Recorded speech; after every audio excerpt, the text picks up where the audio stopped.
সাধারণের মতো আর 5টা গায়ে হলুদের অনুষ্ঠান নয়, এই গায়ে হলুদে রয়েছে আলাদা চমক। চারিদিকে সাজ রব, মন্ত্রী, এমপি, রাজনীতিবিদ, সাংবাদিকরা হাজির হলুদ আয়োজনে। হবেই না বা কেন, মন্ত্রীর গায়ে হলুদ বলে কথা। চিরকুমারের তকমা ঝেড়ে ফেলে অবশেষে মন্ত্রী গায়ে হলুদ ছোঁয়ালেন। ৬৭ বছর বয়সী রেলমন্ত্রী জীবনসঙ্গী হতে যাচ্ছেন ২৯ বছর বয়সী হুনুফা আক্তার রিক্তা। গায়ে হলুদের এক ফাঁকে মন্ত্রী সাংবাদিকদের জানান, প্রধানমন্ত্রী শেখ হাসিনা দম্পতিকে শুভেচ্ছা জানিয়েছেন।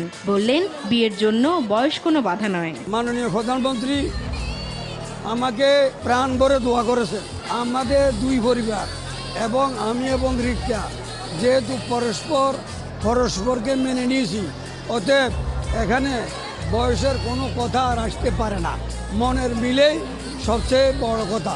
দেশবাসীর কাছে দোয়া চেয়েছেন এই দম্পতি। আপনার দোয়া করবেন আমরা যাতে ভবিষ্যৎ জীবনে সুখী হতে পারি। আমি আপনাদেরকে বলবো আপনারা সকলে আমাদের জন্য দোয়া করবেন।